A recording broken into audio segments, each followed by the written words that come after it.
நண்பர்களே, அக்டோபர் மாதம் 21 லண்டனில் இப்பொழுது நேரம் இரவு 8:28. கனடா பிரதமர் ஒரு முக்கியமான அறிவிப்பை வெளியிட்டிருக்கின்றார். அதுதான் சர்வதேச பேசு பொருளாக இருக்கிறது. கனடா பிரதமர் மாகாணி பிரதமர் பெஞ்சமின் நெதன்யாகுவின் அட்டகாசம் தாங்க முடியாமல் இருக்கிறது. அவரை நான் கனடாவிற்கு வந்தால் நிச்சயமாக கைது செய்வேன் என்று அவர் குறிப்பிட்டிருக்கின்றார். இது இஸ்ரேலையே அதிர்ச்சிக்கு உள்ளாகி இருக்கிறது. கனடா பிரதமரின் இந்த கூற்று மிக முக்கியமான கூற்றாக சர்வதேச அளவில் பார்க்கப்படுகிறது.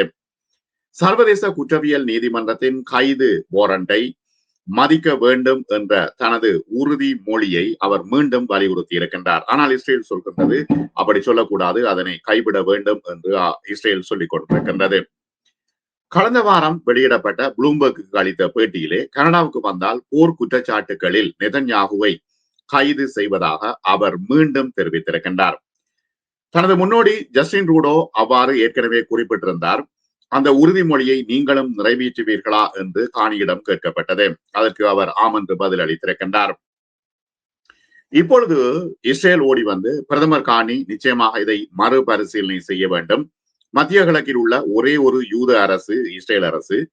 ஜனநாயக நாட்டின் தலைவர் பிரதமர் பெஞ்சமின் நெதன்யாகு அவரை கனடாவிற்கு வரவேற்க வேண்டுமே தவிர கைது செய்யக்கூடாது என்று அவர்கள் தற்பொழுது அறிக்கை விட்டிருக்கிறார்கள். இஸ்ரேலிய அரசாங்க செய்தி தொடர்பாளர் ஜோஷ் பெட்ரோசியன் செய்தியாளர்களிடம் தெரிவிக்கும் பொழுது இவ்வாறு கூறியிருக்கின்றார்.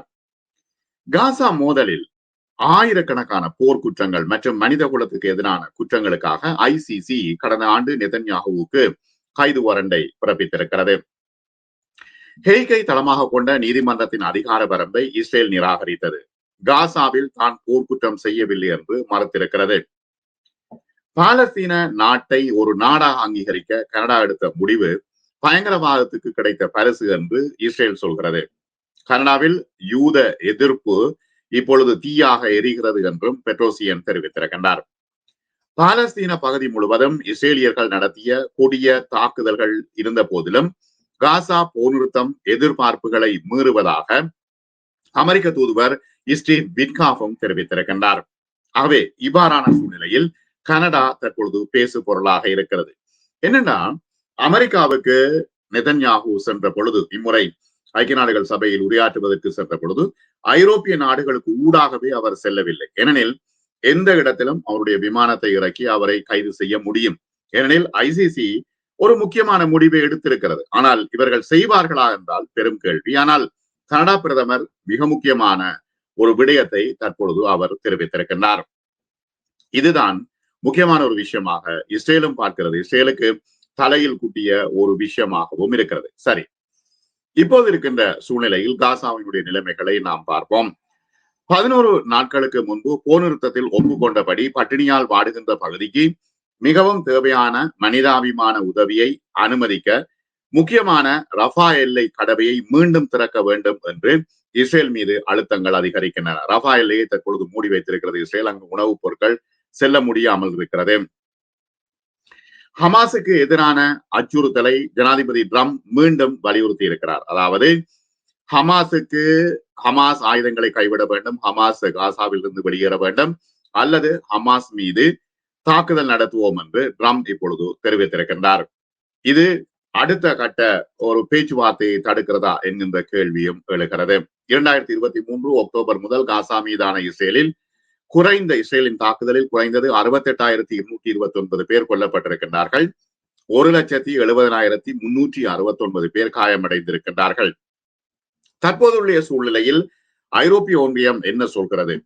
வெளியுறவு கொள்கையில் பணியாற்றிய 2 முன்னாள் மூத்த அதிகாரிகள் இஸ்ரேலுக்கு எதிரான பொருளாதார தடைகளை நீக்குவதற்கான தற்போதைய அமைச்சர்களின் முடிவுகளை விமர்சித்திருக்கின்றார்கள். ஏனெனில் இப்பொழுது போர் நிறுத்தம் வந்துவிட்டது. ஆகவே இஸ்ரேலுக்கு எதிரான பொருளாதார தடைகளை நீக்க வேண்டும், அங்கு இஸ்ரேலை கண்ணியப்படுத்த வேண்டும் என்று இந்த அதிகாரிகள் குறிப்பிடுகின்றார்கள். ஒரு சிலர் குறிப்பிடுகின்றார்கள். ஆனால் தற்போதைய பல அமைச்சர்கள் அந்த முடிவை விமர்சித்திருக்கிறார்கள். திங்கட்கிழமை அன்று ஐரோப்பிய ஒன்றியத்தின் மூத்த ராஜதந்திரி ஹாஜா ஹல்லாஸ் காசா போர் நிறுத்தம் சூழ்நிலையை மாற்றிவிட்டது என்பதால் இஸ்ரேல் மீது வர்த்தக கட்டுப்பாடுகளை விதிக்க வேண்டும் என்ற விஷயத்தை நாங்கள் திரும்ப பெற வேண்டும் என்று அவர் தெரிவித்திருக்கிறார். என்னன்னா, ஐரோப்பிய ஒன்றியத்தையும் யூதர்கள் தான் வழிநடத்துகின்றார்கள், அமெரிக்காவையும் யூதர்கள் தான் வழிநடத்துகின்றார்கள்.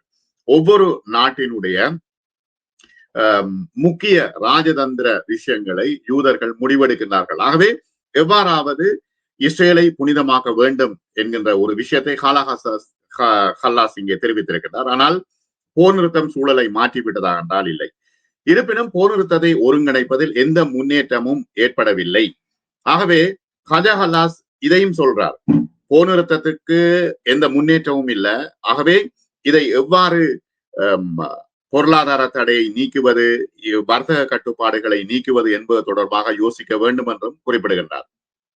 2 ஐரோப்பிய ஒன்றிய வெளியுறவு கொள்கை தலைவர்களுக்கு ஆலோசனை வழங்கிய நதாலி தோசி, பொருளாதார தடைகளை பின்பற்றாமல் இருப்பது ஐரோப்பிய ஒன்றியம் செய்ய வேண்டிய கடைசி விஷயம் என்றும், அழுத்தம் கொடுக்க வேண்டிய தருணம், இஸ்ரேல் மீது அழுத்தம் கொடுங்கள், ஆனால் இந்த பொருளாதார தடைகளை விதிக்க தேவையில்லை என்றும் அவர் குறிப்பிட்டிருக்கின்றார். அடுத்தது, பாலஸ்தீன பிரதேசங்களுக்கான ஐரோப்பிய ஒன்றிய பிரதிநிதியாக முன்னர் பணியாற்றிய ஸ்வென் குன்வான், காசாவிலே உள்ளதை போல சர்வதேச மற்றும் மனிதாபிமான சட்ட மீறல்களுக்கு பதிலளிக்க இந்த தடைகள் பயன்படுத்தப்பட வேண்டும் என்று அவர் தெரிவித்திருக்கின்றார். இந்த சூழ்நிலையில் அக்டோபர் 7, 2023 அன்று ஹமாஸ் இஸ்ரேலை தாக்கிய பொழுது ஹனக்சி தனது நிலைப்பாட்டில் இருந்தார். இவர் யாரெனில், ஹனக்சி இஸ்ரேலின் தேசிய பாதுகாப்பு ஆலோசகர் தாச்சி ஹனக்சி. பிரதமர் பெஞ்சமின் நெதன்யாகு அவரை தற்பொழுது மாற்ற யோசிக்கிறார். இஸ்ரேலின் தேசிய பாதுகாப்பு ஆலோசகர் டாச்சி ஹனக்சியை அவர் மாற்றிவிட்டார். ஆகவே இவ்வாறான சூழ்நிலையில் போர் நிறுத்த ஒப்பந்தம் இருந்த போதிலும் காசா மீதான போர் இன்னும் முடிவடையவில்லை என்று அவர் கூறினார். ஆனால் காசா பகுதியில் உள்ள ஹமாஸ் அதிகாரத்தில் இருந்து அகற்றப்படுவதையும் நிராயுத பாணியாக்கப்படுவதையும், காசா இனி இஸ்ரேலுக்கு அச்சுறுத்தலாக இருக்காது என்பதையும் உறுதி செய்வதற்கான கடமை இராணுவ வழிமுறைகள் மூலம் இன்னும் நிறைவேற்றப்படவில்லை என்று அவர் கூறியதை தொடர்ந்து அவருடைய பதவியிலிருந்து நீக்கப்பட்டிருக்கின்றார். ஹமாஸ் தலைமையிலான தாக்குதல் தேவையான பாடங்களை கற்றுக்கொள்வதை உறுதி செய்வதற்கும் பொதுமக்களின் நம்பிக்கையை மீட்டெடுக்க உதவுவதற்கும் முழுமையாக விசாரிக்கப்பட வேண்டும் என்றும் அவர் தெரிவித்திருக்கின்றார். ஆகவே தற்போதைய சூழ்நிலையில் பாலஸ்தீன பகுதிகளிலே ஒலிவ் அறுவடை தொடங்கிய பொழுது அங்கே முஸ்லிம் விவசாயிகளை நோக்கி தாக்குதல்கள் நடத்தி இருக்கின்றார்கள். இஸ்ரேலிய குடியிருப்பாளர்கள், அந்த எல்லையில உள்ளவர்கள் தாக்குதல் நடத்தி இருக்கின்றார்கள். பல ஒலிவ் மரங்களை வெட்டி வீசி இருக்கின்றார்கள். 100 ஆண்டு கால ஒலிவ் மரங்களை எரித்து அழித்திருக்கின்றார்கள். ஆகவே தொடர்ச்சியாக அவர்கள் அந்த பிரதேசத்தில் ஆக்கிரமித்துக் கொண்டே இருக்கின்றார்கள். ஒரு விரிவான கொள்கையாக இந்த கொள்கையை அவர்கள் தொடர்ந்து நிறைவேற்றி கொண்டிருக்கின்றார்கள். சர்வதேச சட்ட மீறல்களை மறைக்கும் தொடர்ச்சியான முயற்சியாக இந்த அட்டூழியங்கள் பிரதிபலிக்கின்றன என்று ஆர்வலர்கள் குறிப்பிடுகின்றார்கள். பாதுகாப்பு படையினரால் வழங்கப்பட்ட உத்தரவுகளை இஸ்ரேலிய அதிகாரிகள் மீறி இருக்கின்றார்கள் என்றும் அங்கு ஆர்வலர்கள் குறிப்பிடுகின்றார்கள்.